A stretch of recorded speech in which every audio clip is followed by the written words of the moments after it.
If you like our videos, then subscribe to our channel and be a part of the journey with GoLogica and stay connected with the latest videos.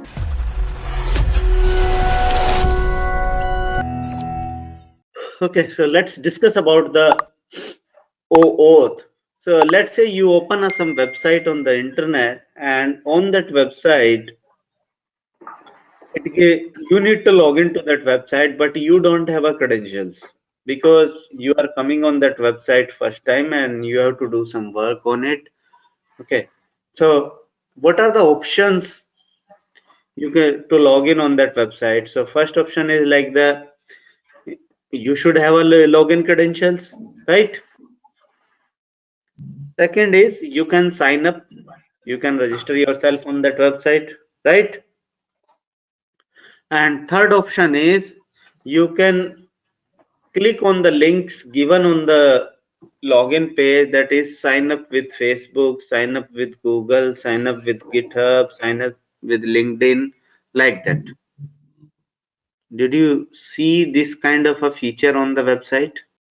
So how this works, like how this works, right? You are just click on the go login with Google, it will redirect you to the Google login page, and then it will ask for the credentials. If you are already logged in your Google account in the browser, then it will not ask for the credential. Then after it will ask for the consent.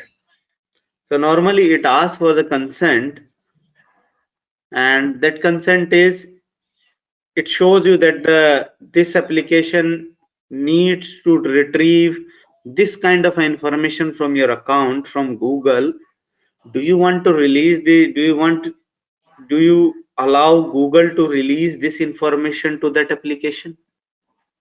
So that is called consent.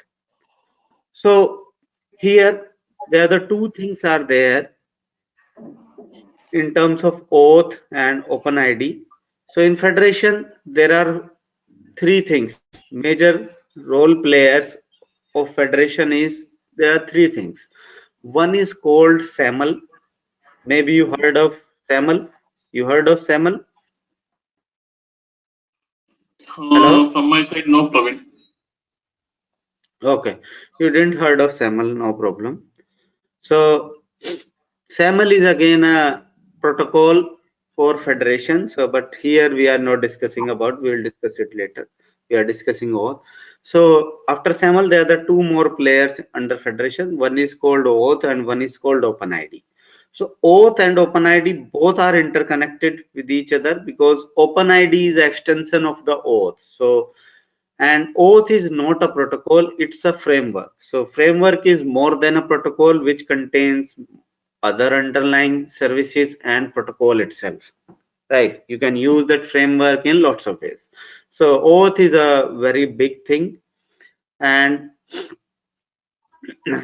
let's take a one more example of it. Let's say you went to the let's say you go to the hotel, right?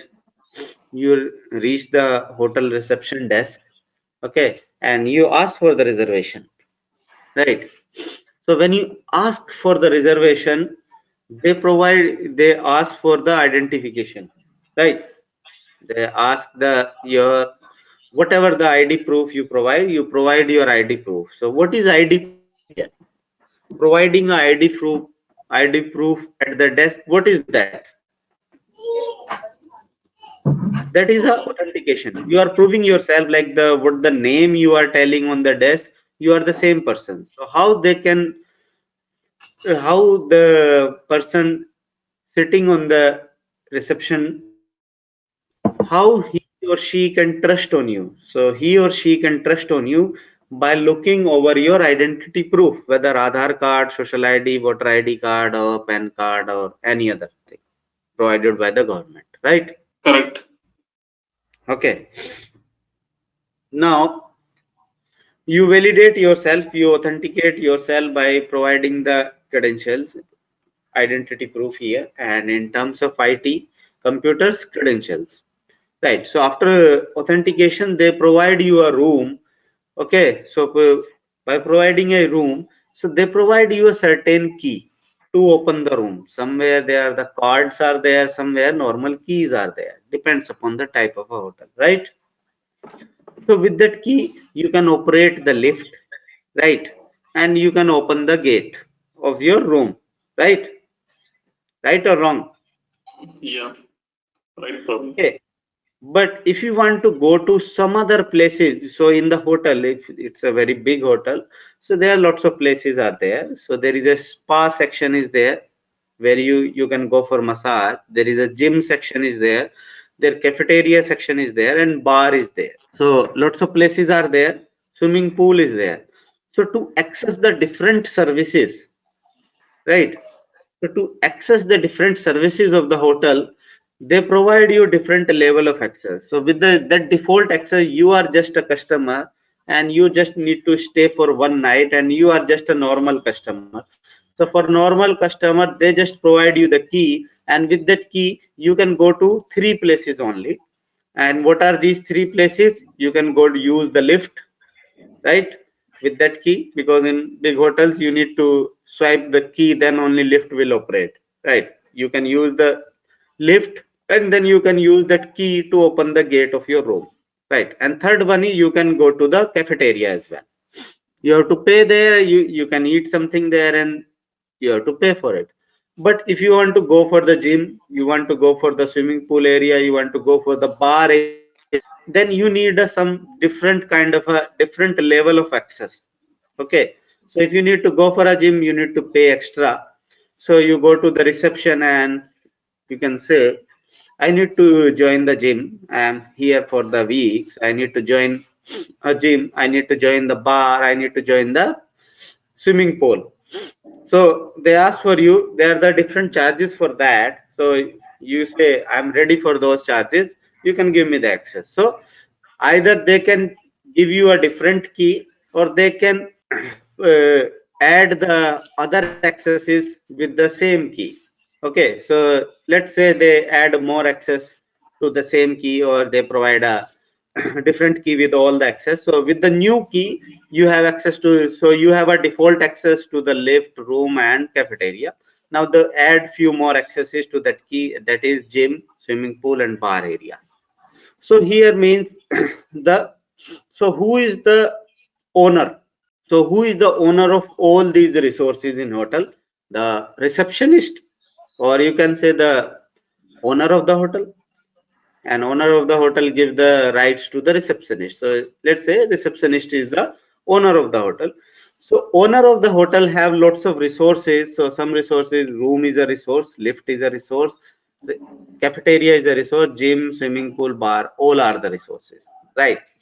So you are the client, so you want to access some service in the hotel. So for accessing a some service, you need to first authenticate, and then after authentication, then the resource owner, that is a reception person, receptionist can only provide you the level of the access. So level of access is based, because he is not going all the time with you and open your gym area and the bar area, he just provide you the key, and that key is called a token. Okay, so with that token he provide you the certain level of access with the token. So with that token you can access the different areas, right or wrong? Right, You Prabhu. understand this normal scenario, we all used to it, right? You also Yes. went to some hotel in your life, Caesar also went to hotel in your in his life, right?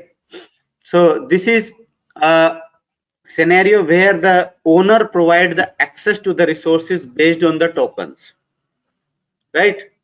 Based on the tokens. Now come to, this is the real life example. Now come to the virtual environment, that is computers, right? So now let me go through the few more federation concepts, right? So federation standard protocol. So OpenAM gives you the these kind of a federation protocols. So SAML, SAML 2. So SAML 1, 1x is very old one. Now it is SAML 2 only. So say it gives you the SAML 2 support. With SAML 2, it gives you the Shubhalat support as well. Okay, so OpenAM provides you the different services for the federation. So it gives you the OAuth. So currently we are using OAuth2, OpenID Connect. Okay, so these are on the REST services, REST based, and the for SOAP based are the SAML, right? You can integrate OpenAM with ADFS, ADFS2, SAML, SAML2, Shublat, right? So we'll discuss the SAML use case later. You are going through that that architecture diagram. Can you just please go through that once? I mean, just a I quick will create example. a new for you. That is not for OAuth. Okay. So here OAuth is a framework that allows a user to grant limited access to their resources on one site to another site without having to expose their credentials. Okay.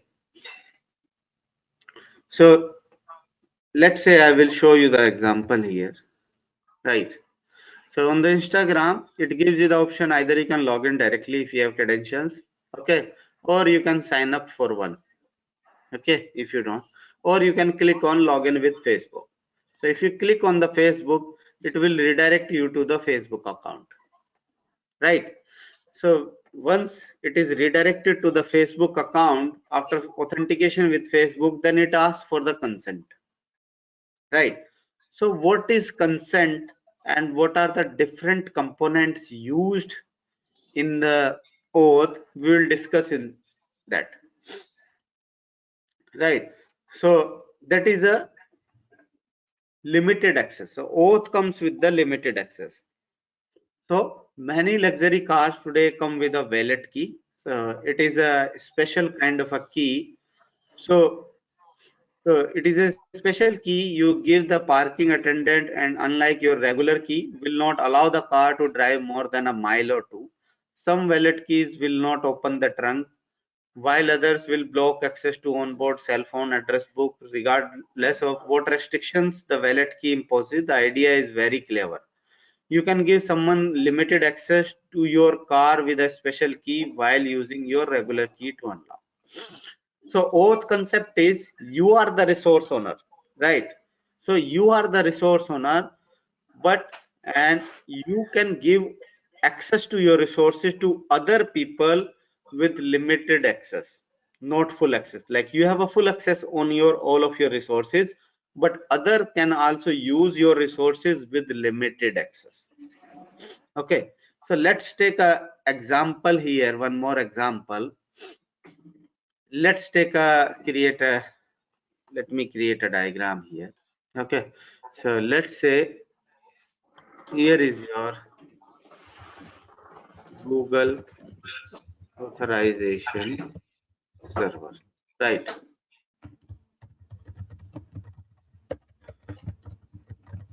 Photo server. We also call it as a resource server, right? And here is your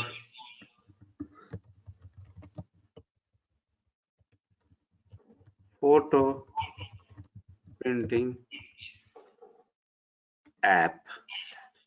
Okay, and here is the user, right?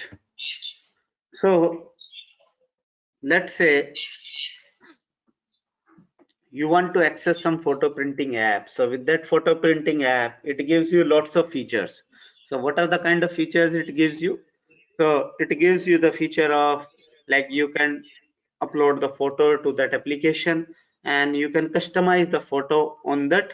Like lots of applications, Android applications are coming like KitKat and not KitKat, TikTok, and lots of other photo and video sharing applications are there. So with those applications, you can modify your videos and photos with it, right? Lots of free applications are there. Right. So let's say there is some photo printing application. So with that application, what you can do, you can customize your photos. Okay. You can print your photos as well. So you can give the print. So they have their own printing servers. So they will print your photo and they will send a courier to you. They will take some charges from you, right? You can customize your photos and do whatever you need to do. Either you can customize and save it locally, or you can just take a print out of it, right? Now, on this photo printing app, you need to give the photos. There are multiple ways of giving the photos to photo printing app for modification. One is you can upload it through your computer through USB drive, or it is saved on your local laptop, and you can upload it to this website, right? And then you can change it, right? And one way is you can say my photos are on my Google Drive. So it gives the option, get the photos from Google Drive, Google Photo Server. So normally if you have Android phone, your photos are uploaded to the Google Photos, right? Right or wrong? Right, Praveen. Okay. So now photo printing app ask, do you want to fetch your photos from Google Photo Server? Right? So you say yes. So if you say yes, how the Google Photo Resource Server allows this photo printing application to send the photos, to fetch the photos, right? How Google Photo Server will give access to this photo printing app to fetch the photos. So how this mechanism will work? One way is you can download the photo from Google Photo Server and upload it to the photo printing app, right? This is the one way. Other ways, you can authorize, give limited access to this application to fetch your photos. So how this limited access will work, right? So how this limited access will work? So now this is the first arrow. You are trying to access the app, right? Step 1, access the application. This is the step 1. Okay. Then on this application, you click on get the photos from Google server. So what it will do,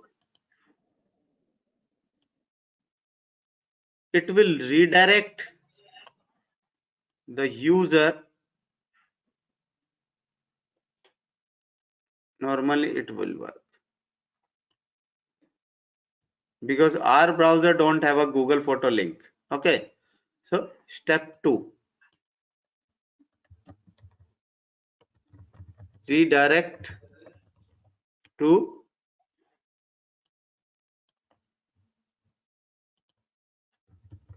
Google OAuth2 authorization server, right? So to access the photos from Google, you need to authenticate first. Like if you want to take a room in the hotel, you need to authenticate first with your identification. So if the photo printing app need to access the photos here, so there is a configuration in the photo printing app, the user need to authenticate first, right?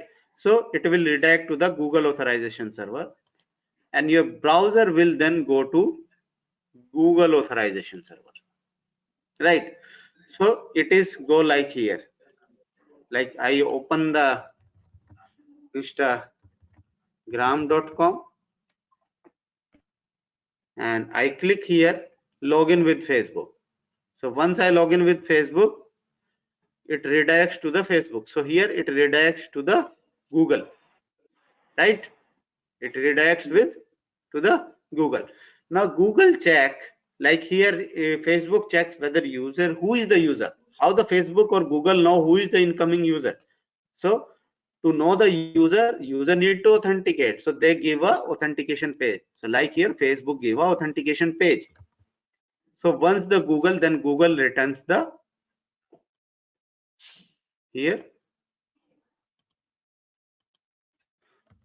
login page. Step 4, right? It gives a login page, right? Right or wrong? It Right, gives a Praveen. so on login page, let me make this user large enough so that I can. Then User provide the credentials.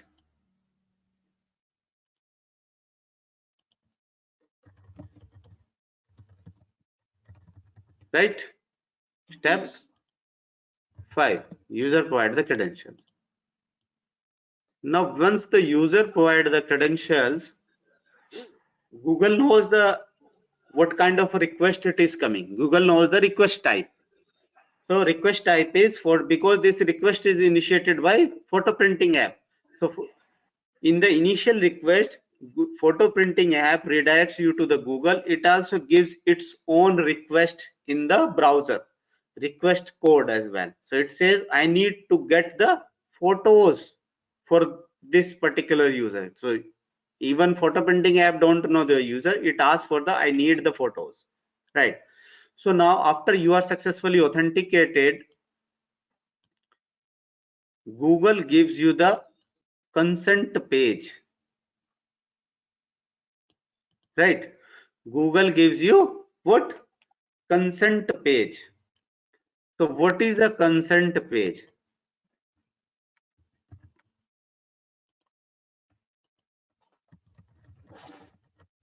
So consent page is, this is step number 6.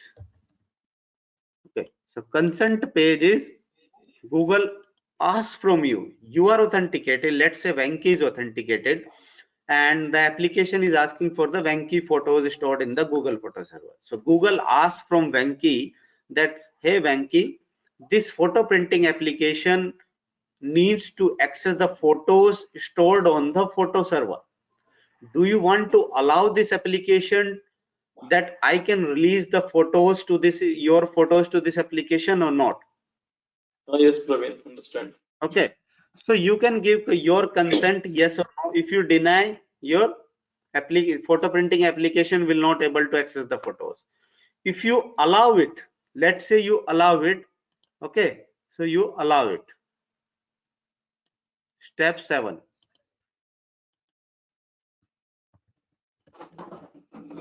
You allow, right? So after allow, okay, if you allow, then Google gives you the code.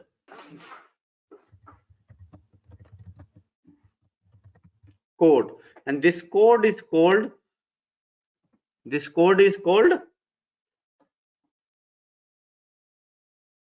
authorization code. So who have this authorization code, he can get one more token with that code. Okay, so Google will not give this code to the user, right? And user browser, this is step 8,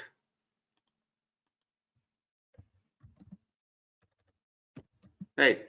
And Google gives the Praveen, just one note, like step 8, Google gives the code to whom? To the user web browser user or web browser. The code comes in the web browser. okay. Okay, then this web browser, right?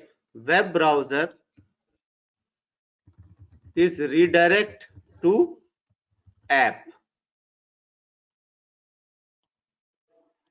9 step with code. Okay, so it redirects you to the application with code, right? Now application have a authorization code. So what application will do? Application will ask for the access token here, right? Application, this communication is called back channel communication. So this communication is called whole communication from here step 1 to 9. This communication is called front channel communication because this is communicating between your browser and Google and photo printing app. But once you get the code in your browser redirect your browser will be redirected to the photo printing app. So it gives the code to the photo printing app. Now photo printing app in step 10 give code to Google. I will just type G, right? And ask for access token. It says I have this token, I have this code, okay, I have this code, give me the access token. So Google knows about the access token because he releases as a, he gives the access token to this user. Okay, so he gives the access token to this photo printing app. Step 9, 11. Give access token to app. Right. So access token contains lots of information. Right. So what are those information we will discuss later. So now this photo printing app have a access token. So what is access token? Access token is like that you get the key, you get the room key. Access token is like your room key, right? So once you have the room key, then you can access the room. So this photo printing app now go to photo server, resource server, right? So step 12, ask for photo with access token, right? So it sends the photo printing app, send the access token to Google photo server and ask for the photos. So it also sends the access token. So now how Google photo server validate the access token? How it will validate? So now here Google photo server check the validate the access token with Google authorization server.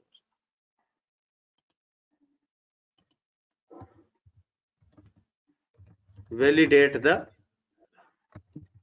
access token, and access token have a validity of time and validity of scope as well. Okay, what are scopes? We will discuss. Scope is just a level of access, right? And time is what is the time period, so that in that time period you can access that token, use that token. Okay, that token is valid for particular time, expiry time is there with that token, right? Now Google validate the token, this Google photo server validate the token with Google authorization server, and if it is valid, then this photo printing for Google photo server release the photos to the photo printing application, and user can see those photos. So maybe you're thinking that it's a very complex flow, right? Yeah, Praveen, just one question. See, basically, okay, to correct my understanding, user is trying to log into a private app. So tomorrow I want to build an app, right? Yes. So I can provide a front end for the user where he will try to log in, and then what I'll do is because I don't have like the photo and all that, so I have to connect to Google Photo Server. So I'll be like contacting the Google Authentication server, right? Right. With to provide the access, and then either we redirect or we can also send if Google is able to provide API, we can also send the user details, right, along with the source request parameters, right? No, no. All the user, here is one thing, all the user details and source parameters authorization server will not give. All these details are comes under the resource server. So once you have Google authorization server, once you authenticated, it just asks for the, this application needs to access this resource, this information about your account, whether it is photos, whether it is Google Drive, whether it is videos, whether it is your account information like email ID, your name, first name, last name, your photo, right? Whether you want to release this in, whether Google can release this information to this application or not. Do you want to allow? If you allow it, then Google just give a authorization code. So that authorization code is just a key to open a first lock, right? So then this key handed over to the application, the application which you develop, right? Correct. Now that application take that code and again go to the Google photo server. Hey, I have this code, give me the access token. So Google photo server validate the, with that code, photo printing application go to Google authorization server and say, I have this code of this some user. I don't know who this user is, because those codes are opaque codes. Opaque code means those are just random strings. Okay, no information about a user. So Google photo printing app, your application hand over that code to the authorization server. Authorization know about that code because he released that code. So he gives the access token to the printing application. Hey, your code is valid. You can take this token. And user already allow the consent about this code. So now your application have the access token. Now your application go to printing server or photo server. Hey, I have this access token. Release the photos to me. Photo printing server. Hey, I don't trust on you. I need to first validate this access token with my authorization server. Now Google photo server go to the Google authorization server and ask for, hey, is this token valid? Google authorization server return the response to the photo server, and if it is allowed valid, then Google photo server release the photo to your application. If it is not valid, then it will not release the photo to your photo printing application. Yeah, perfect. So now my question was, I got the flow, but my question was more in terms of the load balancer world, where Google is one good example here. But if we talk about our VMs here, it's all load balanced. And of course, for ForgeRock, say we have 4 active instances running, right? So now, this token has to go. The first request when we make it goes to, say, LB sends it to VM number 2, right? No, To no. give the authorization. Here, listen, if you have a load balancer in front of your OpenAM servers, okay, then photo printing application don't know about how many servers behind the load balancer. He knows the URL about your load balancer, right? Yes. He send all your requests to the load balancer. Now it's the duty of the load balancer where to send the request. Okay, and all these tokens, normally it's good practice. You can use your core token service. So all the tokens are on the CTS store. That is external to the OpenAM server. 4 VMs, external to your 4 VMs. So whoever server release the token, any server can validate the token. Yeah, that is what I was thinking. So the CTS again, when we tell it's a separate VM, we should configure where Yes, this is separate common VM. across all the OpenAM servers. Yes, yes. Okay. So if Okay. any So server issue a token, it's stored in the CTS. If any server validate the token, it checks the CTS. okay. So end of the day, you have only one CTS. So all the calls come to one CTS, but will that not be causing any funneling effect there? Because even though your OpenAM servers are load balanced, but all 4 servers load has to come to only one CTS instance. Yeah, and that CTS also needs to be replicated with multiple servers. Let's say if your CTS server is down, then everything is down. So you have to be installing multiple servers, instances of it in replication. Yeah. So we then in that case we will have multiple CTS, right? So yes, now multiple CTS. You can yeah. use load balancer in front of CTS as well. Correct, exactly. So now my key question here is there should be some indicator that's what I just wanted to figure out, because you can at least tell me what is that, because definitely when user is authenticated for the very first time, right, we get the token and all that. So it has been authenticated, and this is the token and all that has been provided, but that will be provided with one kind of a server, right? It is restricted to that server. It is not so tomorrow, or I logged in just now, and say VM1 of say CTS or OpenAM. So VM1 is giving me the token. So now Okay. subsequent when I make, right, to fetch the data, I should ensure somehow that if I have got the token from VM1, then always I should check with VM1 whether it's a valid token or not. Because by mistake also, if it goes for VM2, then VM2 is like doesn't have any information about whether this token was generated and all, and whether this token was generated from VM1. So that boundary we are crossing, right? You're getting my question. So there is a two Yes, different boundaries now. So you how need to exactly? This has been channeling Let out, me, I understand your query. You need to say if the user is initially authenticated or whatever the request he trying to execute it through browser, any request, authentication authorization, any request, it goes to the first server, right? In the load balance, in the behind the load balancer. All the subsequent request of that user should go to the same server. exactly. Right? Yes. So that comes under the, there is a term called in load balancer that is called affinity. Okay. You need to enable the affinity in at the load balancer as well and at the backend OpenAM server as well. I will tell you where you can configure that. Okay. Okay. Even if you have a CTS is configured, if you have a CTS configured, yeah, then you don't need to worry about the affinity. But with affinity, what is the good thing is token is kept for some time in the cache, server cache. So it will not go to the CTS.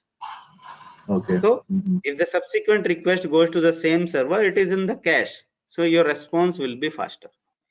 Correct. Okay. Got it? So you're talking about this on the latest step, like in detail, or like how?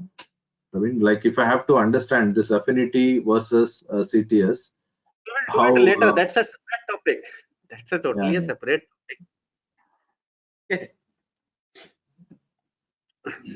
Okay. So now come to here. So this Praveen, here, Praveen, I just have one doubt. So, if we have like multiple CTS have been installed in multiple VMs and all, if I get the token from the AEM and it has been stored in VM1, and so when the request comes for second time, which moves to VM2, token will not be there, right? no, In the no, it should VM2. be there. It will check in the all the VMs are connected to the same CTS. And if CTS are in the replicated environment, once the entry is added, it will immediately replicate to other VMs as well in CTS. So you mean to the token will be storing in all the VMs wherever CTS has installed via load Yes. balancer. Yes. Okay. Okay. Yeah. Okay. So here one doubt, Praveen, as part of step 8, as per the example what we are discussing now, some code will be sending by Google authorization server. So what code it is, Praveen? I will show you. Okay. I will show you Yeah. each and every. Right. Okay. Okay. Actually, I have seen this code in my environment. I was really getting confused where to find that code and all as part of step 8. This one. These are not very easy things. Even with the experienced people have confusions with OAuth. Right. Very common. These are very complex things. Lots of steps are there. People are confused with it. Right. So no worry. Right. So here in our example, right, here Google Photo Server. What is a Google Photo Server? So Google, now today world we are living in a REST API world, right? Everything is on web services, and web services backends are REST APIs, right? So all the resources are on the REST API. So we need to protect our REST APIs through OAuth and OpenID Connect. So OpenID Connect is a later thing, right? You can use it OpenID Connect with OAuth or not. It's up to you, right? So Google Photo Server, in place of a Google Photo Server, let me change this to our own servers, right? This is a AM server, right? OpenAM server, correct? I will change the names. OpenAM server, and this is the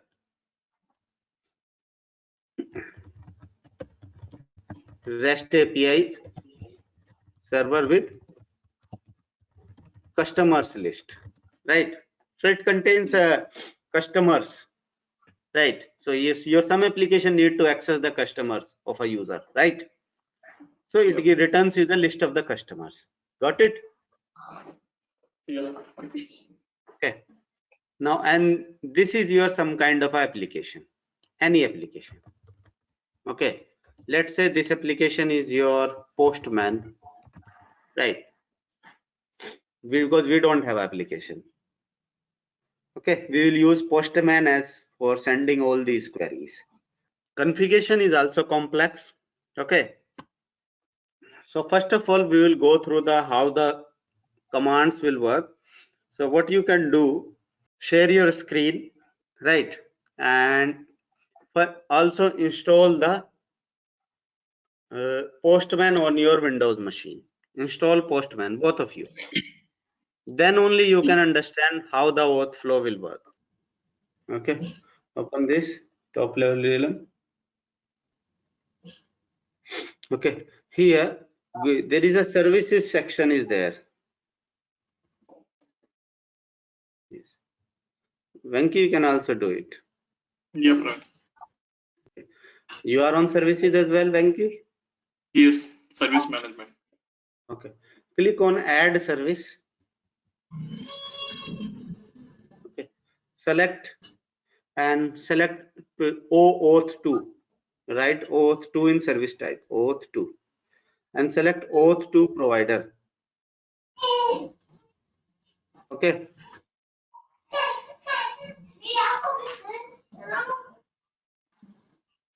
Okay.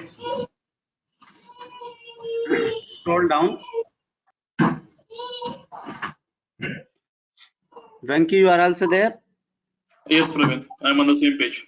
Yeah, scroll down and click on. I think I have to scroll down, or you have to. Yeah, click on create. Nothing to do give here. No, client registration scope, whitelist, No password need to done. give. You will do give it manually. That is for default settings. Okay, okay. Okay. Enable the first option. Client-based access and refresh token. Yes, client-based access and refresh token. So there are the two types of tokens are there.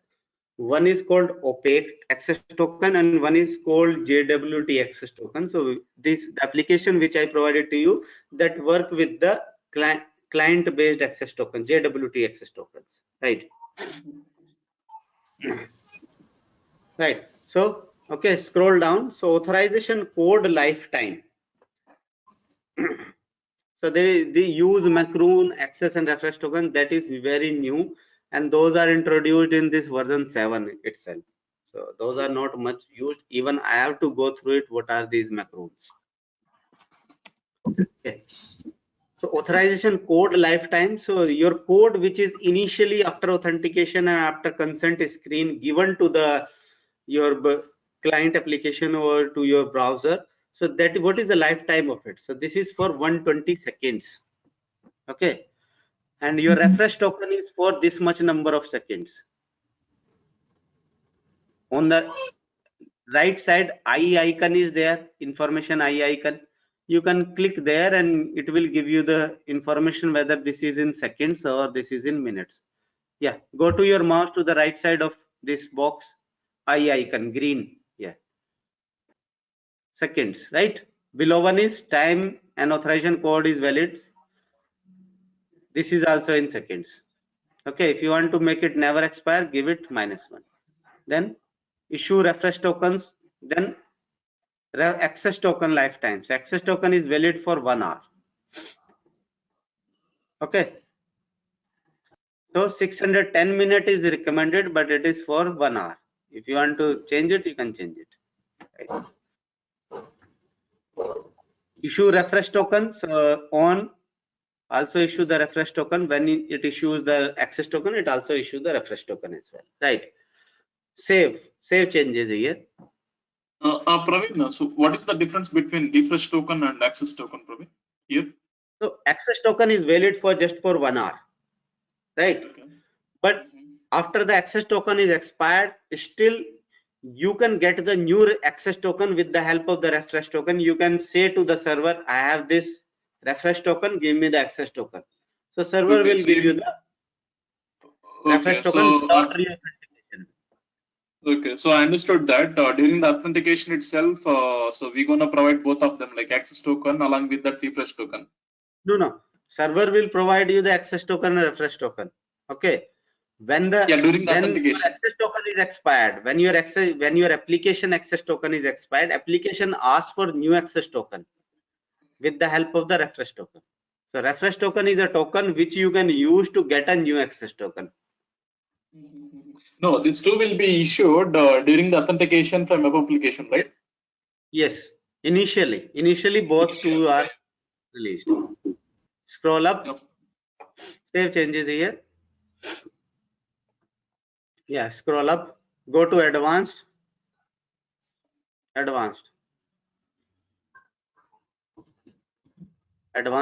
right? So scroll down. Okay, so here is, yeah, scroll up. Little, yeah, here. User profile attribute on which user is authenticated. So user is authenticated on UID attribute here. Right, so we are using UID in LDAP here, so it is authenticated on UID. So with this UID, it will identify the subject. Subject means user here. User display name attribute. So the display name attribute of a user, which gives the full name of a user. Login ID may be anything numeric as well, but the display name of a user should be a full name of user. So that is stored in CN attribute in LDAP. Right, now come down. Client registration scope white list. Above. Yes, here you need to scope. What is a scope here?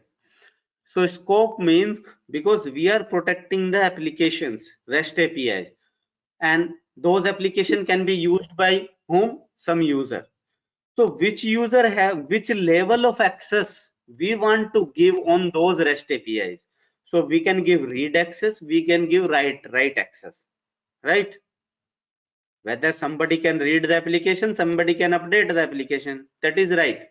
So give here scope CN, and you can also get the information about a user from authorization server as well. So you can give those scopes as well. So give CN, enter. All are separate value. SN, enter. UID, enter. Okay.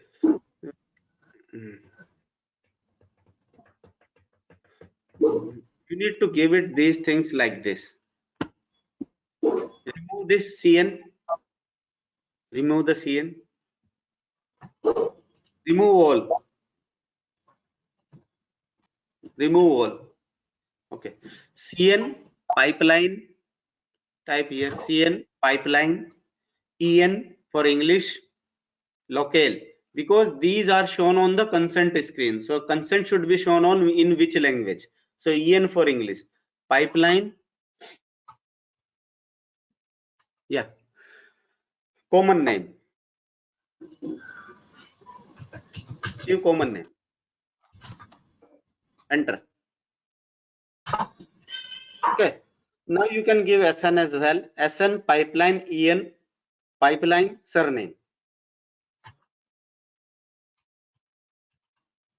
Okay. Then UID pipeline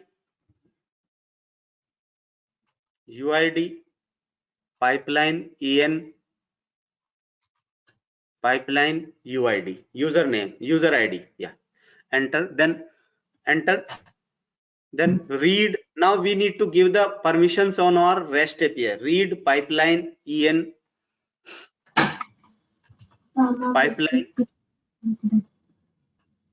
pipeline read access on REST API. Read access on. Give space to read it.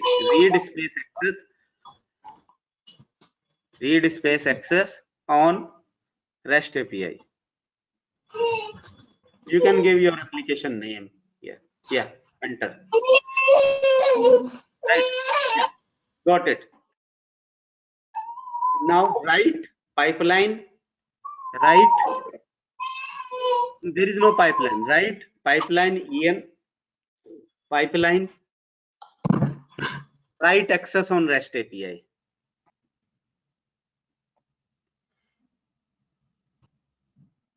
Enter. Right. Enter. Done. Okay. No. Yeah.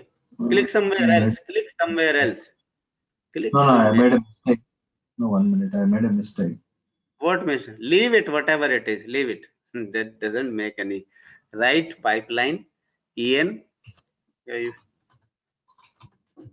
write access on REST API. Okay. Now subject type supported is subject type supported. Yeah, leave it. Default client scope. So those are the whitelists. So where you need to give the description of those scopes. So here just write cn, enter, space sn, enter, sn, enter, uid, enter, read, enter, write, enter. OAuth token signing algorithm, HS256.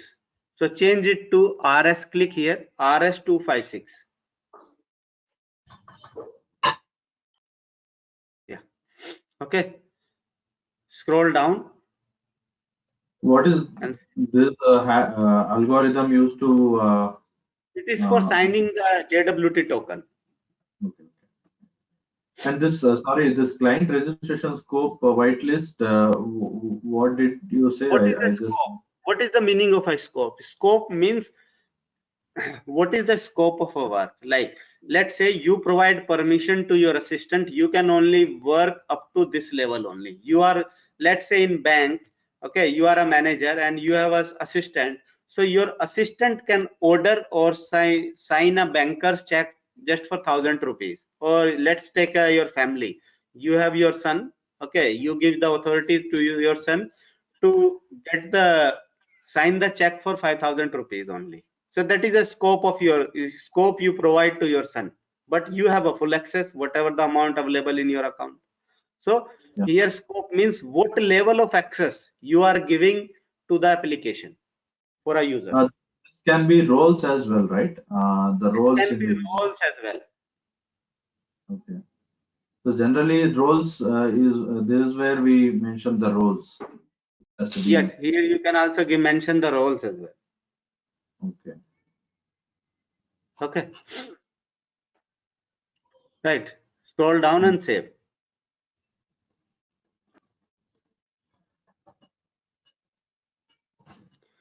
Okay, in the grant types, you can see grant types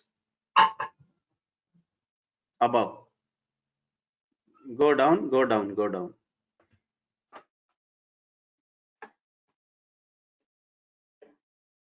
Yeah. Go down. Grant type. So implicit grant, SAML2, refresh token, resource owner, client credential, device code, authorization code, back channel request, UMA, JWT, beer. So grant types are for the what kind of a access application can request from the server, from authorization server. So based on these grant types, server can give the accesses. So implicit is now deprecated and people are start moving from implicit to the PXE. Okay, so here we are using authorization code. Okay, grant type is authorization code. Authorization code, the code which is initially Google server gives you or OpenAM server gives you. That is grant type of authorization code. Okay, save it. Scroll down and save. Okay, scroll up.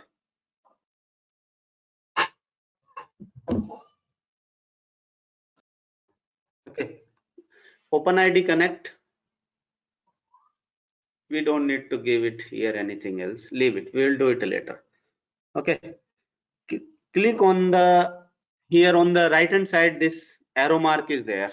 After advanced OpenID Connect. Consent. Click on consent. Okay. Save consent attribute name in description. Give the name description here. Description. Right. Okay. You can also, if you have a separate description consent server, you can also save it in separate consent server, but we don't have. Scroll down and save. Venki, you also done? Yes, Praveen. Okay, scroll up.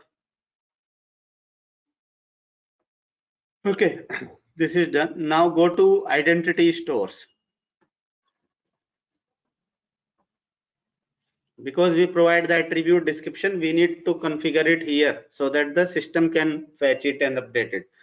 Open DJ. No, not here. Open DJ. Click on Open DJ. User configuration.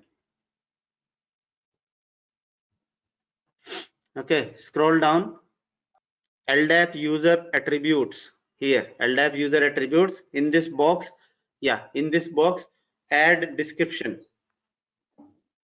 Scroll down and in last, after caching -10, description.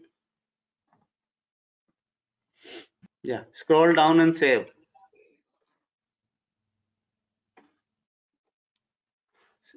Select load schema.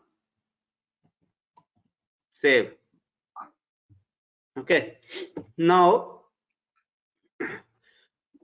here, one thing is we configure the OAuth server. Okay, means Google server is configured. But now the photo printing application, the application that is developed by Sridhar, how the Google or the OpenAM server trust on that application, right? Because that application raise a request for the Google to or OpenAM server, give me this, give me that. So how that Google or OpenAM server trust on that application? So that application also have a username password configured in the OpenAM server and also configured in Google as well. So scroll up and go to applications. So we need to create a agent here, that is OAuth agent. Go to applications, OAuth 2.0, OAuth 2.0. Agent type is, that is called clients here. In place of agent, we call it as clients, OAuth client. So click on OAuth, add client. Okay, so give here name, just give the OAuth app client, or just give my app client, give app client, small letters, APPCLIENT, app client. Client secret is password. Yeah, app client, redirection URI,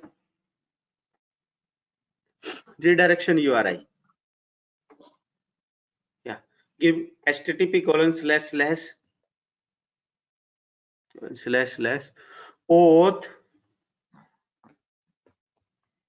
OAuth.example.com/callback.php. Callback, CALL/callback.php. Okay. Yeah. Scope, give UID CN, UID enter, CN enter, SN enter, read, just give read. Okay. Default scope, UID, give the same in default scope. The default scopes are scope which this client will automatically gives to the application, and default scope may not be more than scopes, right? Save, click create. Okay, scroll down.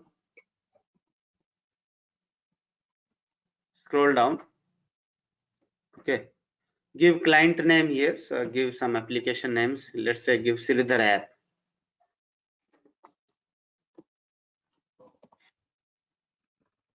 Save. Venki, you are also doing? Yes, Praveen. Okay, you are with us? Yes. Okay, scroll up. Okay, advanced, click on advanced. Display name, advanced, in advanced, click on display name. Should I save this here first? Yeah, client name, give client name and save. Sridhar client. Sridhar app. Okay, save changes. Now go to above, advanced. Display name. So this is the display name on the consent screen. So Sridhar application. Just give in capital properly. Sridhar. Yeah, Sridhar application app. Yeah. Yeah. You can also give description of your application.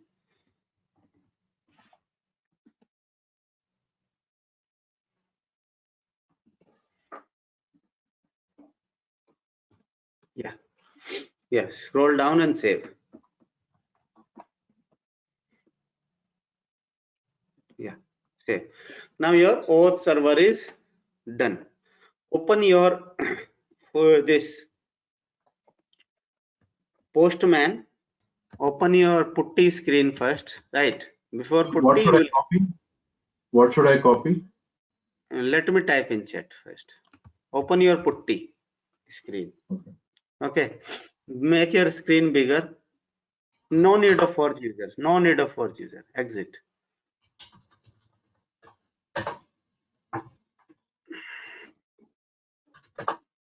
Okay. Paste the content which I paste on your screen. Okay. So here you can say it gives you the token ID. Right? Yeah. It gives you the token ID. So what is this token ID? Right. So this is also a way of authenticating with OpenAM. Right, to get the token. So normally when we protect the application and open web.example.com, it is redirected to the OpenAM. We give username, password, and it sets the cookie. So that cookie is also same as it is showing here as token ID. So this is also the same cookie. Only name is different, right? Okay. Now give type export. We need this token to be available as a variable so that we can print the second, execute the second token equal to copy this about token ID value after colon and up to last comma with including double quotes up to last double here and paste it. Set the value. Okay, our token is set, right? So now to get the authorization code from the server,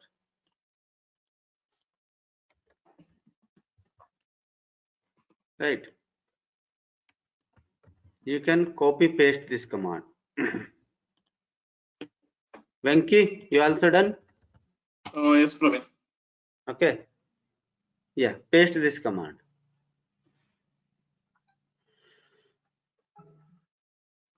Okay,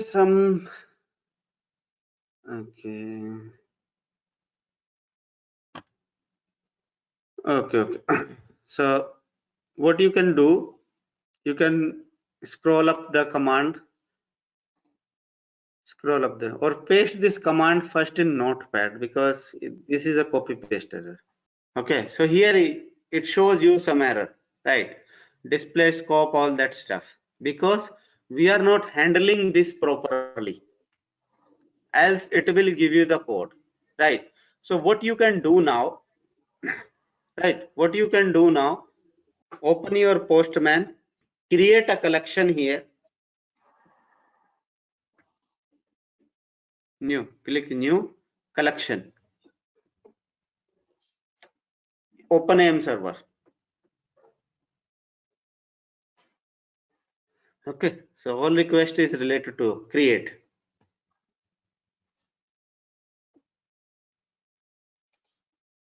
Venki, you are also doing? Yes, Praveen. Okay, create a collection. No need of any description, you can write it later. Where is that option, Praveen? New collection in the Postman? On top, new is there. I think I don't have. You can share your screen then. Invite this.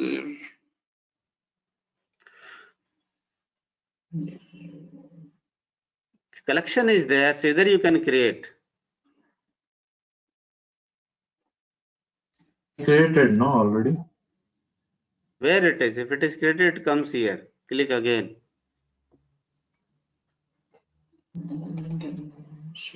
Open AM server. Huh? Yeah, click on create.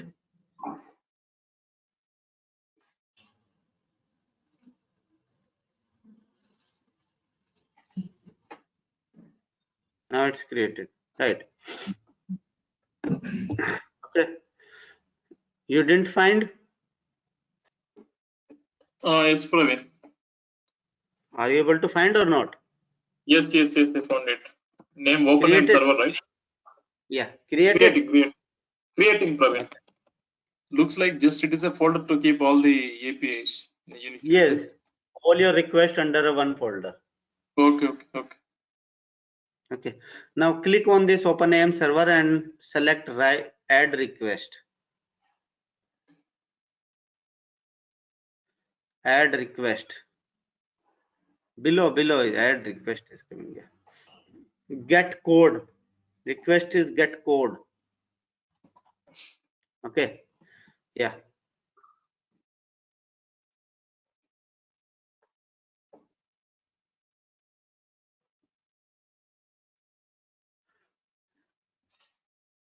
Select your collection here because you have multiple collections. Okay. You created 2 collections with OpenAM server. Yeah. OpenAM server. Delete one. Delete one from here. Yeah. Save to OpenAM server. Yeah. Delete the below one. Below one have a 0 request. Delete this. Yes. Yeah. Select the first one. Get code. Okay. Now here you can click on code here on the left side. There is option called code. Okay. Remove this and paste whatever I paste in chat just now. Just add curly space. Curl space. There is no need of this. No need of this curly bracket. Curl curl. Command curl.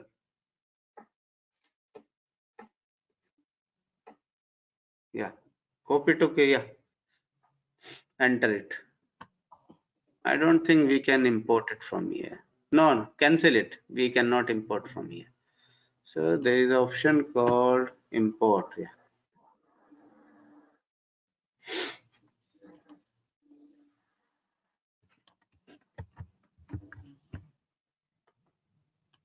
Okay, cancel. Yeah, import. Yeah, paste it here. No, paste the above command. Yeah, curly space. Yeah, paste it. Yes. Import. Click on import.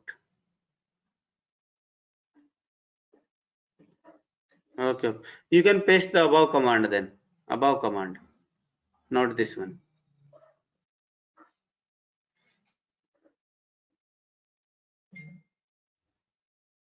Which one, Praveen? This one? No. In browser, I paste the earlier command. In chat you can see. Or let me paste it again. Yeah. Above in the sense curl -x get that one, Praveen. Yes, no, right? Yes. That one. Curl -x get. Paste that one.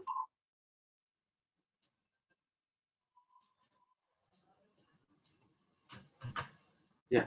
Say import. Invalid format. Give remove this on the third line. There is a backslash is there. Remove that one. Yeah. Okay. Type error. Okay. No problem. You can create your own curl then. I will let you know. Cancel this. Okay. You can copy. You can just paste this one in your browser. Further application photo library. So whatever the description you provided, it is giving you on this screen. Correct. Okay. Now click on save consent. If you save the consent, it is saved in the user entry, and next time it will not ask for the confirmation for this application. Click allow. Okay. Now here on the screen you can see there is a code is there. Callback.php code equal to this. No, but I got some error. DNS something like this. Reload. Yes, DNS error is because there is no application with name auth.example.com. Okay. It is the after consent it redirects you to the application. Your developed by you, but there is no application with auth.example.com. It gives you the code on redirection. So here is a code in the URL. You can see it starts with code equal to W87. Yeah. Yeah, copy this code. Up to end, or I have to take it only up only to code. Only code. Right. And I paste you the command in chat. Okay. Yes. In chat. Yeah. Copy that command from chat and paste it in Notepad. Okay. Open the Notepad. So this is the code I have got, and I'm copying your command as well. Yeah. Okay. Yes. So in this command, you can see there is an option called code equal to. Yes. Replace this code after up to end. End sign is there. Only this code only. Yeah. Before end. Up to you only. Yeah. Remove this and copy the new code. So this and should I keep or not required here? No, you should keep. And is just separating the different values on the URL. So now code equal to this value. Yes. Yeah, but while copying also I copied that ampersand. So should I remove that ampersand? Yeah, remove that ampersand. So ampersand is where? No, this code when I copied, right, from the browser. Okay, no need of ampersand. Yeah, you remove it. Good. Now copy this command and paste it in your putty screen. Enter.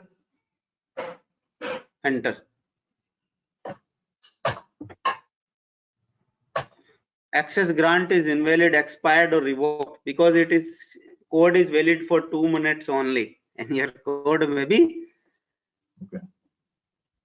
revoked. Okay. So now go to your browser again and paste the URL again, which gives you the code. Can I paste that URL again? Not this one. Okay. Chat. Copy from chat and paste in your incognito window. Okay. Enter. So you get the code again. So it is not asked for authentication because session is already valid. Copy this to your notepad. Do it fast. Remove it, the earlier code from the paste. Yeah, copy the command.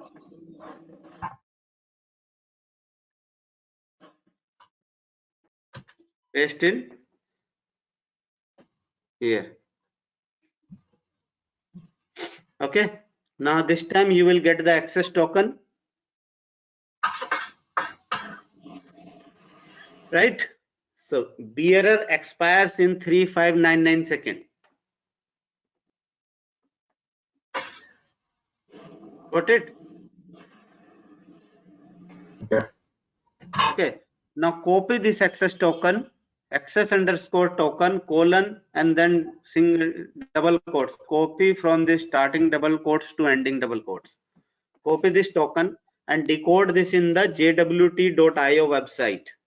Copy this token. Venki, you also get the token? No, Praveen, I have some error. I need your help. Okay. Sridhar, you can do first, then I will go to Venki.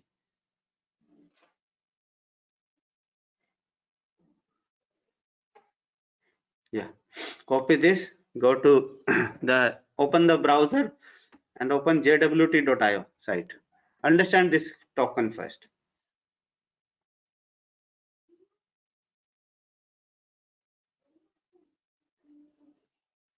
jwt.io. Open the site. Enter.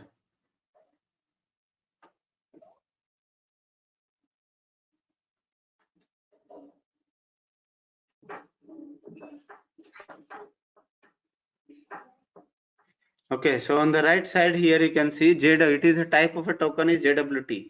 Key ID is this, algorithm is this, subject is user.1, CTS OAuth2 stateless grant. So because this is a JSON access token, so those are the stateless tokens. Authentication level is 0, normal authentication. Then your tracking ID. Then your issuer who issues this token. So this is your server URL. Token name is access token. Token type is bearer. This is the grant ID. Audience to whom this token is released, app client. The application developed by user. Scroll down. Scroll up. Yeah. Okay. Scope. These are the scopes. UID, read, CN, SN. Authentication time is this one. Realm is this. Expiry time is this. Issued at time. Expiry in. So you have now access token. So this is the way of accessing the token. This is the one way. There is another easier way is also there in the Postman, in which you can also get it easily, right? Go to Postman. Yeah, go to Postman. Okay, and on the 1 second. Yeah, on the Postman, here you can see there is an option called SIT_HER. On Sridhar, on you. Top, right top. Environment, Sridhar, Environment. Yeah. Create your own environment. AM. No environment. Click on no environment. No environment. Okay. Now click on settings on the right side. Yeah. Click on I. Manage environment. Click on manage environment. Add environment. You can see. Yeah. Add it. AM server. AM server. Or OpenAM. Just type OpenAM. Just type OpenAM. OpenAM. Yeah. Add key. Access token. Give in capital. Access_token. Okay. Click add. Will go below and click add. No need to do anything. Okay. Close it. Select the environment and select your OpenAM server. I think you are the master in this Postman because you created lots of environments and commands, right? Okay. So OpenAM. So now you are in the OpenAM. Okay. Yeah. Now create a one more request here. Create a one more request. OpenAM server. Go to OpenAM server. Add request. Just right click and add request, or click on three dots. Click on three dots. Add request. There is no request coming. No. Yeah, Then right click. No, right click. Right click also not working. Why it is not working? I am Oh, is doing that? it. Yeah, new collections. Maybe your Postman is with the old version. Give me the control. Why it is not working? Give me the control. Praveen, just one doubt. So what are we going to do in Postman, Praveen? Are we going to call like any API with the method of like get, Yes, put, or post? yes, yes. Okay. If we have like the proper REST API, we can directly place them here and we can send a request to OpenAM, right? Yes. Okay.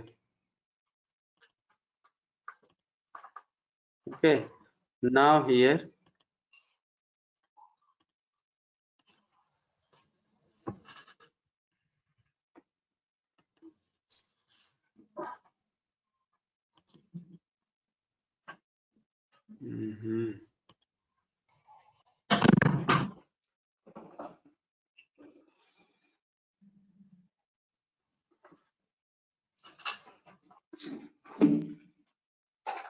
Okay, you can copy the existing one and then you can rename. Very old, maybe. Back. Yeah, it's very old. So auth select authorization, give OAuth2. Okay. Okay. OpenAM server. Add one more request on the open. Yeah. Add environment AM OpenAM server. OpenAM. Yeah. Add variable access under variable access. Give capital access_token. Capital, right? Yes. Access_token. Yes. Add. That's it. Right. Add. Yeah. Select the environment on the top right side. First select the environment. OpenAM, right? Now add request, right click, add request.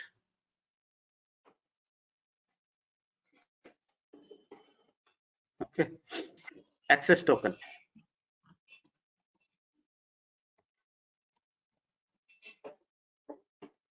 Save to OpenAM server. It's below is coming. No need to save to. By default, it is coming. This is a new version. Okay. Click save to OpenAM server. Okay. Open the request. Go to OpenAM on right side. Left side. Left side, open the request. Double click on access token. Click on authorization. Select OAuth2. Okay. Access token. Get new access token. Select get new access token. Okay. Token name. Leave it. Callback URL. Give callback URL. http:// OpenAM.example नहीं auth.example OAuth.example.com :8080 / no ports / callback.php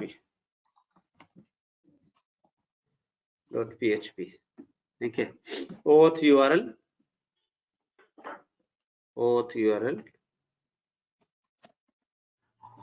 OpenAM.example.com. Even your is not very updated. :8080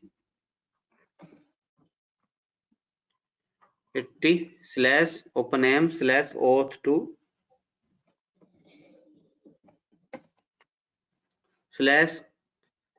/ authorize.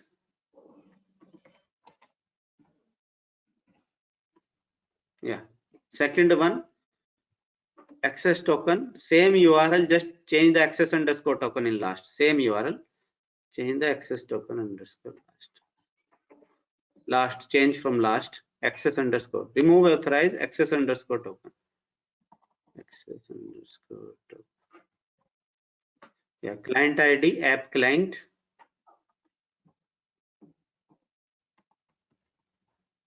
Client secret, password. Scope, CN, space SN, space UID, space read. UID. State, leave the state, just give some number 1 2 3 4. Yeah. Scroll down, just basic auth is enough. Scroll down.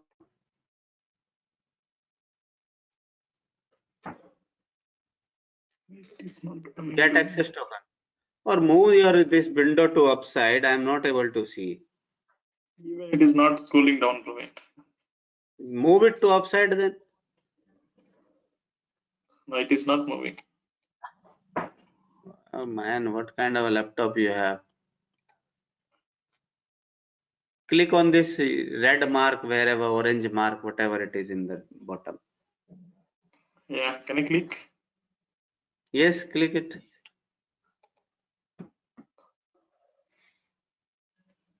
The login check postman console.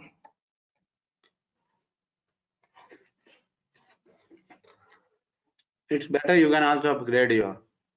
Okay, Praveen.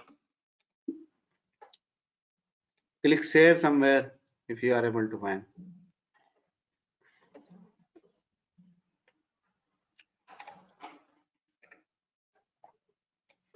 Wait, it's on.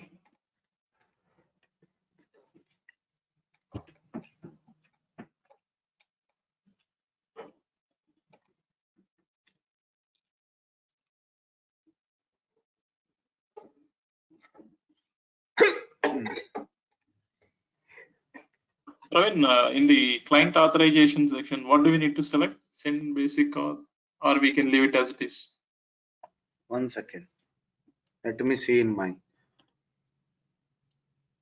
Yeah, basic auth header is enough. Which version I have?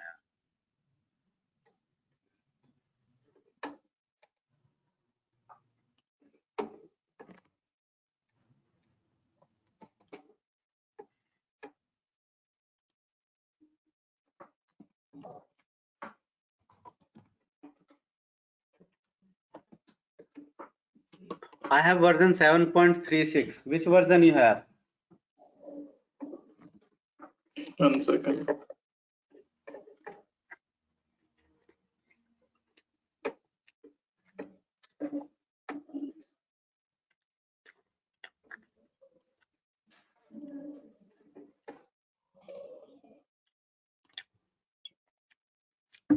Which version you have? I didn't check, Praveen. I'm just upgrading it to latest version 7. Okay. I am done, Praveen. I've created Open AM as a new collection, and I've added like a get code and access token. Okay. Shridhar, then you can share your screen. In the Yeah. meantime, install it. Click on authorization. Type OAuth2.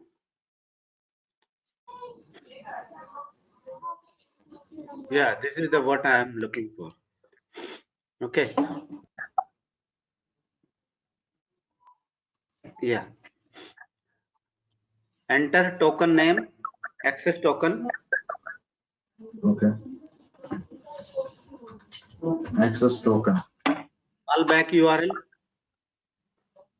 Okay. http://auth.example.com.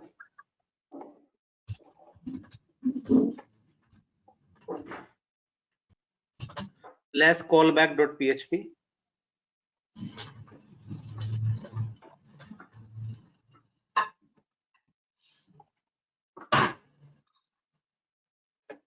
Okay. Authorize using browser. Authorize using browser. Auth URL http://openam. There is no need of unselect authorize using browser. Unselect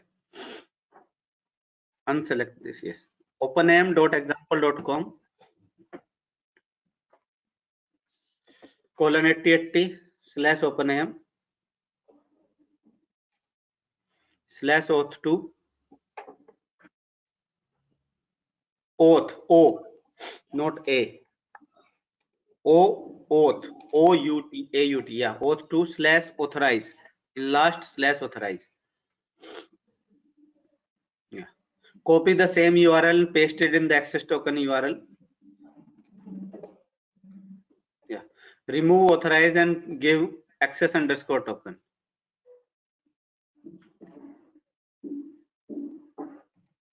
Client ID app client APP password client secret password. Right. Scope cn space sn space uid space read state 1234. Venki, you can look over it now. Click Yeah, leave default client authentication, right? Get access token. So it will redirect you to the authentication first. Give user.1 password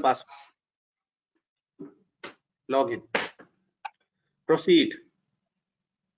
So here you have a access token, bearer, token type bearer, scopes. No, don't use, select it. Select this token, make it, select it. I will select then. You can just select. double click. Yeah, select this up to here, right? And right click.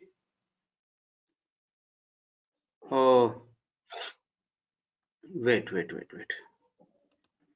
Let me copy this first, right?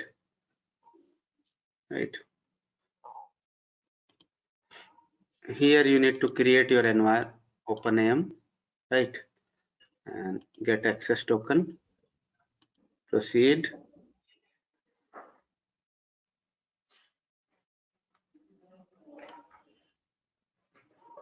Set as access token here. So it will set in your environment variable in OpenAM, right? In Postman. Correct? Got it? Now you have access token. Now you need to access your REST API through this access token, right? So how to access the REST API? So create one more request from here. Add request.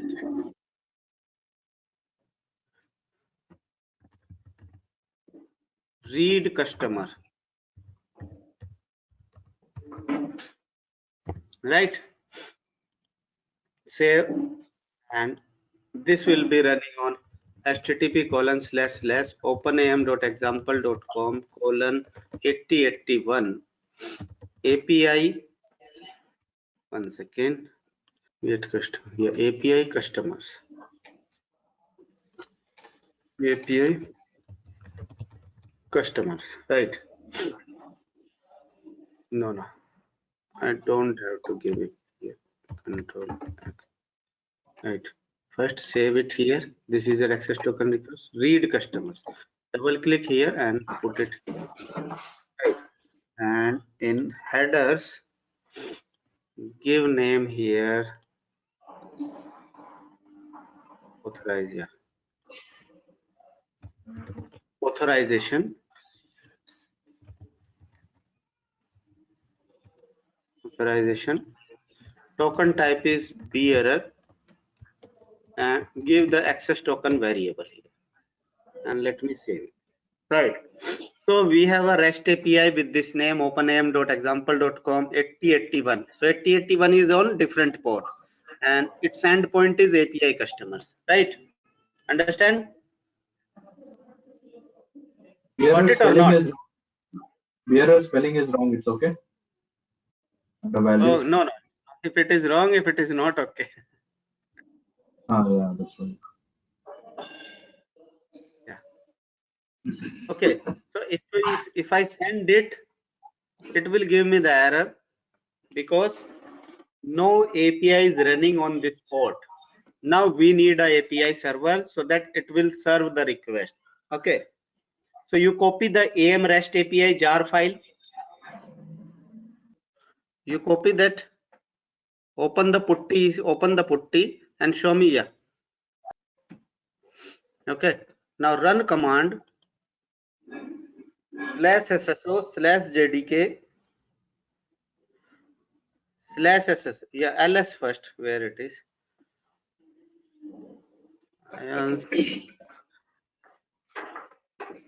/sso. Now we need to start this API server. /sso /jdk /bin/java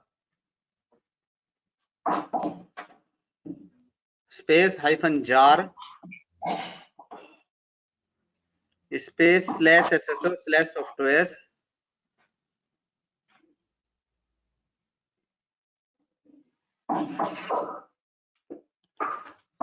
Unzip because it's a zip file. no /amrest tab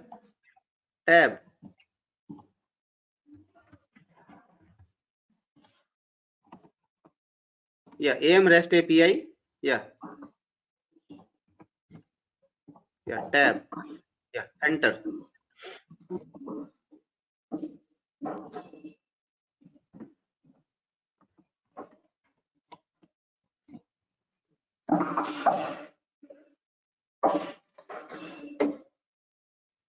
Okay, looks like this is not a proper which I want to give you.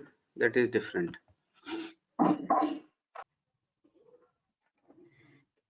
Yeah, run the same command, just remove this last amrest API, give the proper name. Yeah, capital A. Yeah, enter.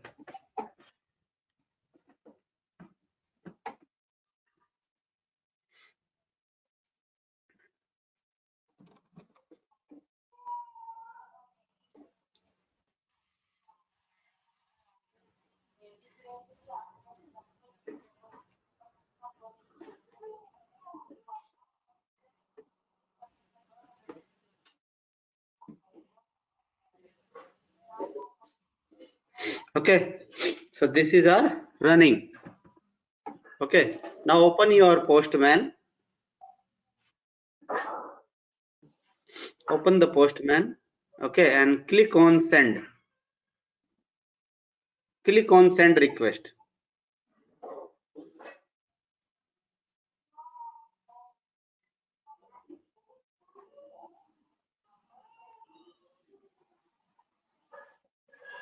Click on send again.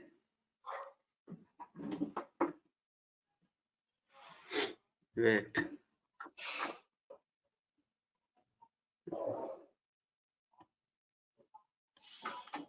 Here.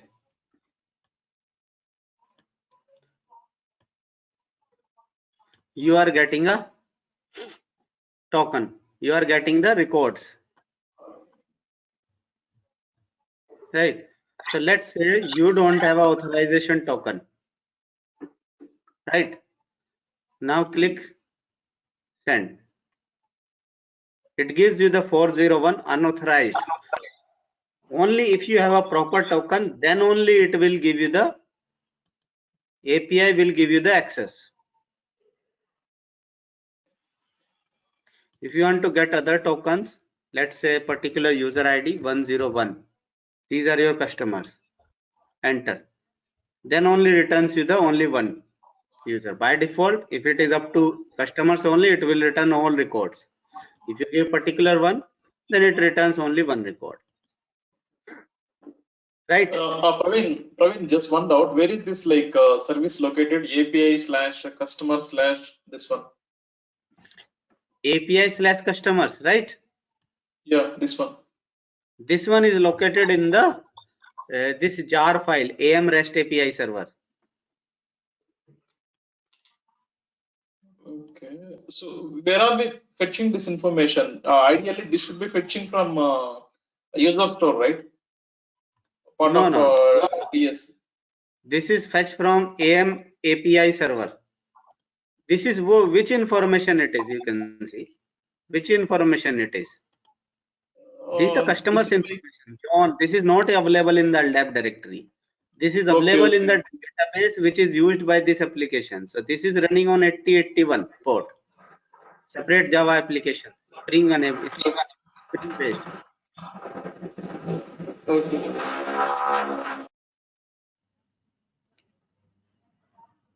Got it? Yeah, got it, Praveen. Got it now. Okay. Now let's say how we test whether this application is we are able to update any record on it or not. So let's add one more request here.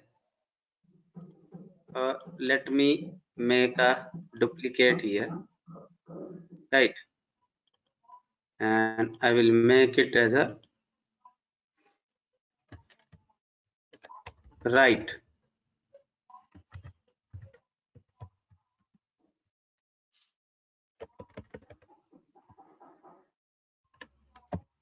Right customers. So right should be post request, right? And how we can do, so how we can write a customer. So first let me take a one customer from here, copy it from here, write customer, headers, authorization bearer token, okay? And I will give the data in body, raw data, type JSON format.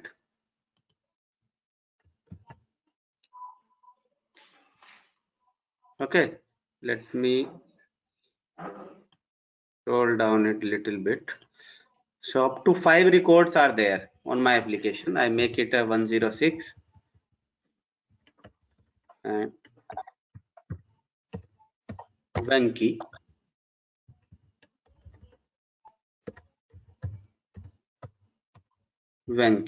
Right?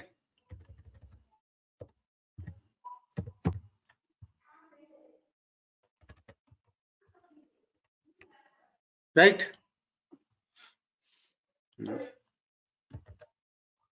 No, it is proper. So you can put the proper JSON formatted data, right? So I will click on send request. It gives me the one forbidden access because you are not authorized. I will save it and you can check the logs in the application. Failed to authorize filter invocation API customers with this. And here granted authorities are scope UID, read, scope CN, scope to HTTP session. So there is no right scope is there. So if there is no right scope, then you are not authorized. So here failed to authorize filter invocation. It should be scope right.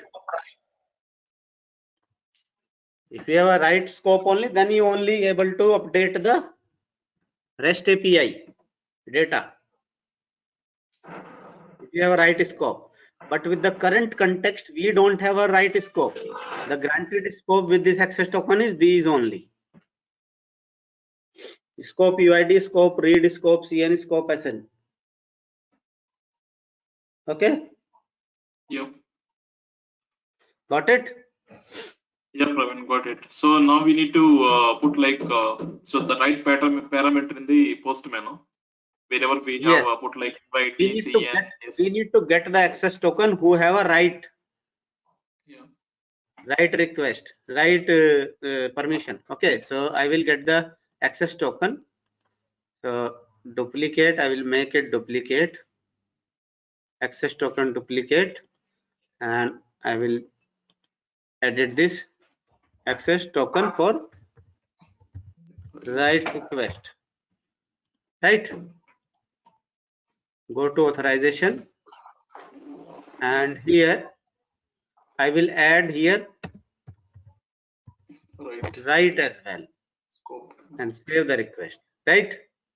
And click on get access token. Could not come. Check the postman console. We try. Okay, what is the issue?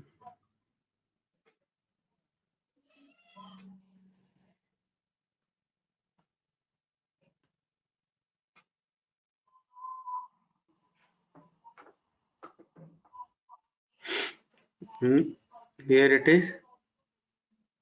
Could not complete authentication. Check the postman console for more details. Okay. So we don't have a go to console. So console is here. Click on console here. And here, these are the failures, right? Click here. So here, this is the authorization token. You can enter objects, right? So in place of, you can also check error here as well, but it will take time. So why it is giving the error? I will tell you why it is giving error. Yeah, login with AM admin here. See the login with AM admin.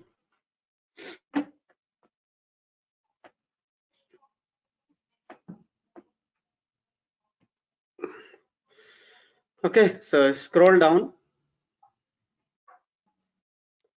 In this application, we don't have a right scope to this client. So and we are authenticating initially with this client with the right scope, demanding a right scope, but there is no right scope. So that's why it is giving error, right? So add a right here, add a right scope here, right, WRITE.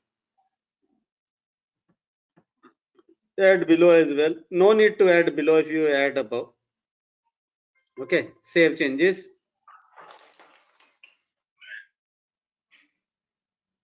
Okay, now open the postman again. Okay, so minimize the console here. Get access token below one, below bottom, right bottom, get access token. So this time, now earlier we saved the consent for UID, CN, SN and read, but write is we didn't save. So now it is asking for write access on REST API. You are signed it as RNATP. Allow. Proceed. copy this, select this access token, right click set OpenAM, first one, access token, set the environment variable. Okay, close it. Okay, go to write customers, not here, left side, write customers. Double click on write customer, send, click send. You are added. Okay, to verify whether it is added or not, go to read customers, click on read customers request and select for 106 in the last. Yeah, send. You get the entry. Right, now go to your putty screen.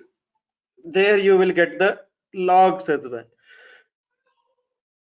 Okay, so here authorization filter invocation with attribute authenticated. Make it bigger, I will explain here.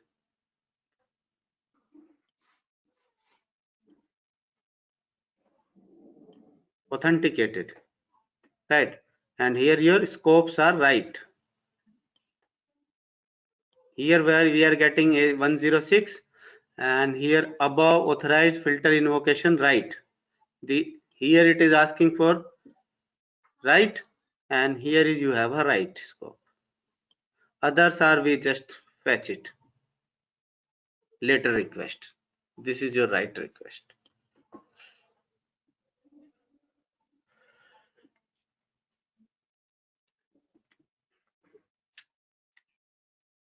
Okay.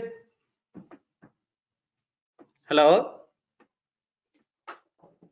Yeah, Praveen. No. Okay. If you know the REST APIs and Java Spring, you can open that jar file. You will get the code as well and look over it, how it works.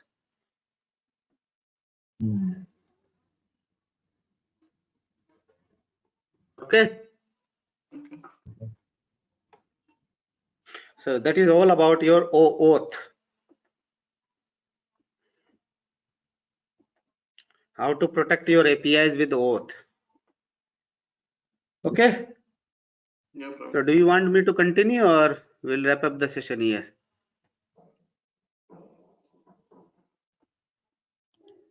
Yeah, we'll wrap up for today. Okay. So next topic is your OpenID.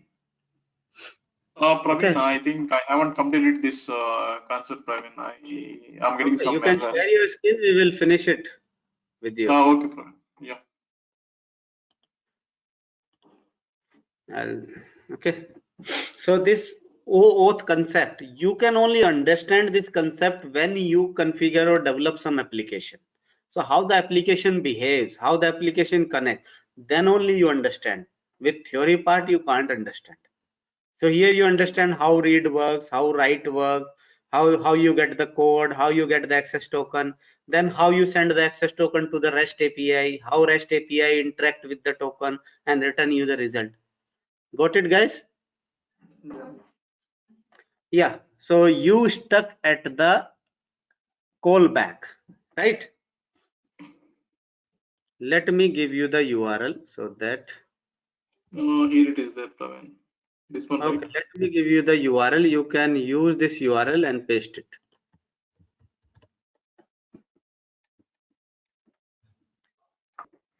And I will give you the some REST API curl commands which are very useful. No, you can close this. Okay. Close this window and open it again. So it is giving some invalid. Okay, invalid scope means you have a something error in your OpenAM configuration. Open your app client, OpenAM console. AM admin. Password. Okay, scroll down. Yeah, it's already open. You can just scroll down. Yeah. Open it, app client. Scroll down. CN, SN, read, write. Add UID as well, because in the request UID is also there. No need to add in default because that is already, either you can add above or below. Yeah, save changes. Okay, now go incognito window and paste the URL again.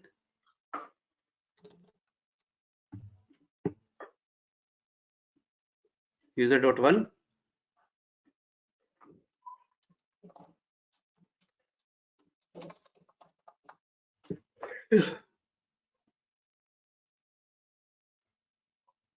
Yeah, okay, it is asking for your confirmation. User ID, read, common name, surname. Yeah, I think you didn't give the right. Right is not there in the request itself. Save consent, allow.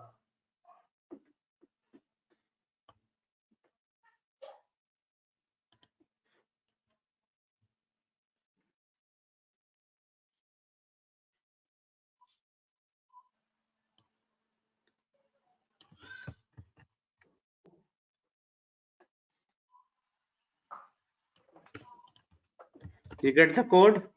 Yeah. I paste the command. Right. Copy that command and replace the code in it.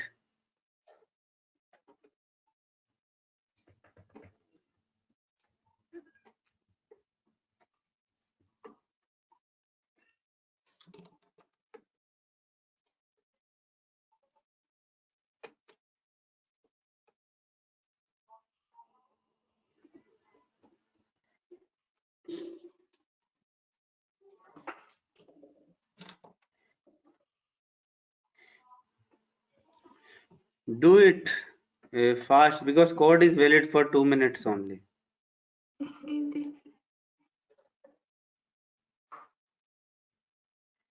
Still here, Praveen?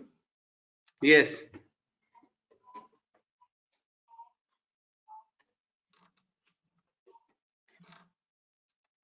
Remove ISS.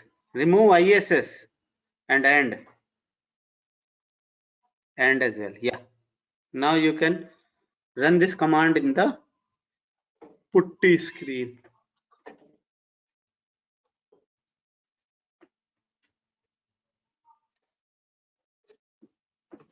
Praveen, here control C, right? No, don't control C. It will shut down then. Okay, run it. You can run it later. Yeah. Yeah. You get the code? Yeah. Okay. Leave it. Leave this code here. I already explained about it. Run the API server command again. Start the API server. Yes. Just give ampersand in last so that it will keep on running. Control C, it is not. Yeah, it's running now. Okay. Go to your Postman now. Okay.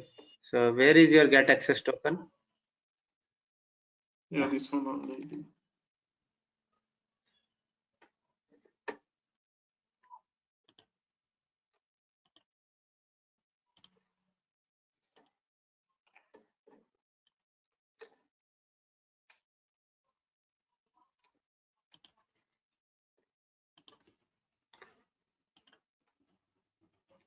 Praveen, here I need to we need to click edit token configuration. Huh? Yes.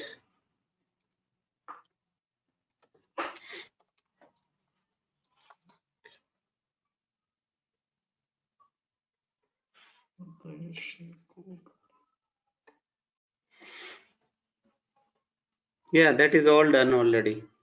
Yeah. Give read only here. Yeah. Get access token. Get. It comes from your earlier configuration. Yeah, correct. Yeah.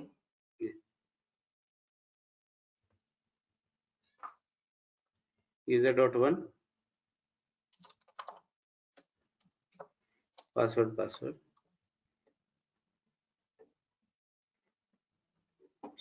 Yeah. Save. Yeah. Allow. Yeah, clicked it already.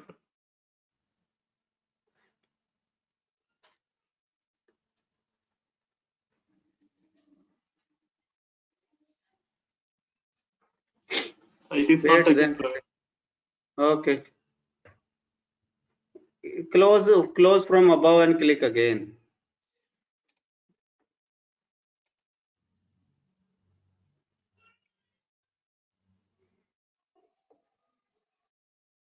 Yeah.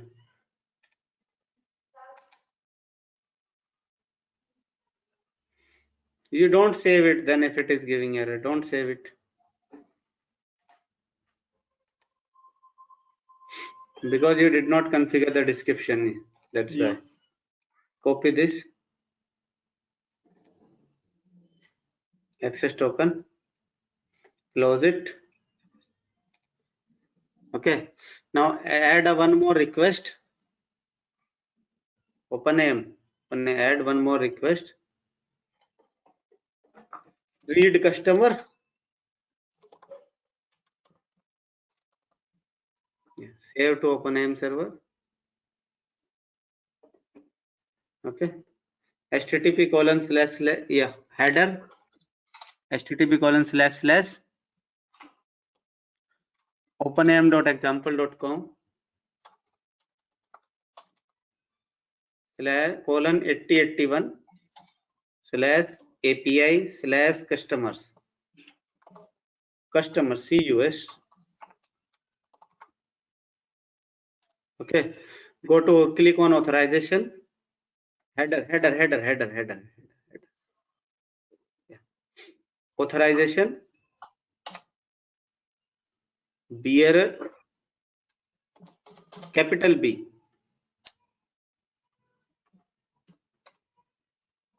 space, Okay. curly braces, 2 curly braces, and then write access token, 2 curly braces, 2 starting curly braces. It is in double curly braces. Yeah, It will getting come. Praveen.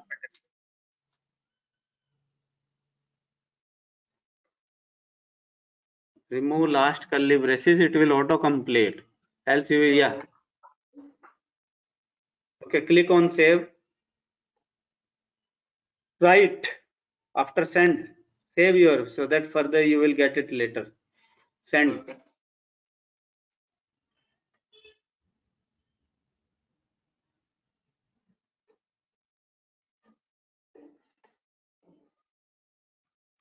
Status is 200. Status 200. Yeah. Okay. And you will get the entries from API server. You can try to uncheck the authorization. You will not get anything. Uncheck the authorization. 401 unauthorized request. Yeah, correct Praveen. 401 status unauthorized request. Yeah. Add one more request.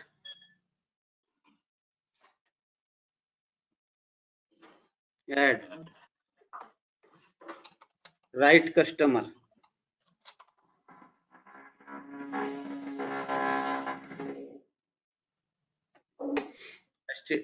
Change get post http:/authorization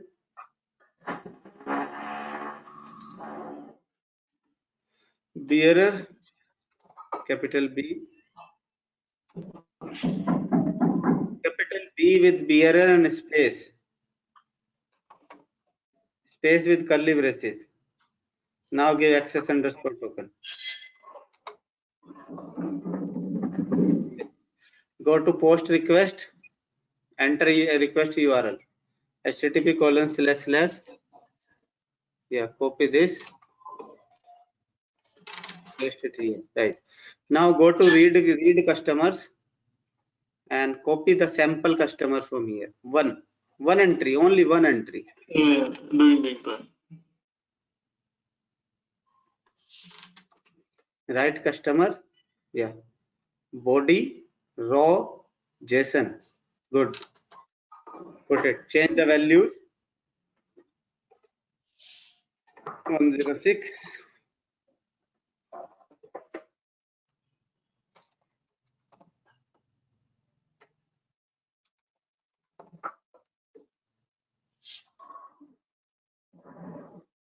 Can I click send Praveen? Yes. Unauthorized request, because you just get the access token for read. You will check the logs in your M remote screen.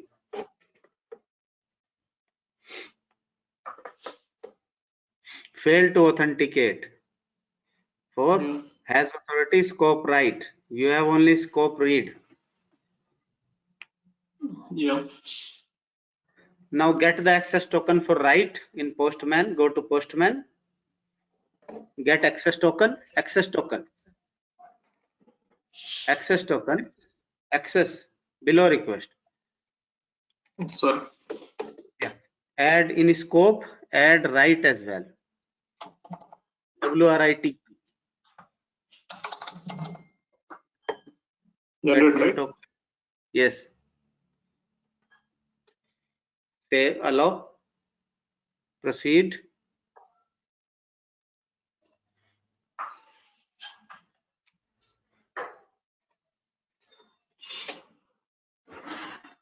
Write customer.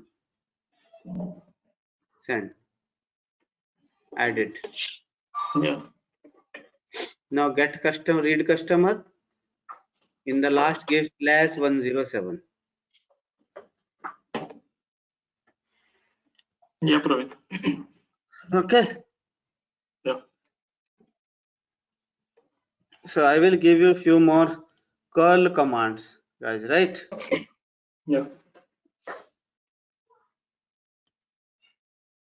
Praveen, today you have given like multiple commands and all, but we are not sure like the background of the commands and all what you have shared is this today. Let me share and explain here. Okay. Only I share the two commands. That's it, not multiple. I pasted multiple times. That's the only. Correct. Yeah. Okay, I will. Okay, so this is the first command I share. So this is the command to get the authentication token. That is just get the IPLNet directory pro cookie. Right? Yeah. After getting, you can set this cookie in the export token equal to your value.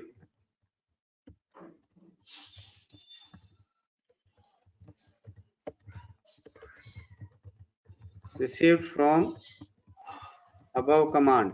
Right?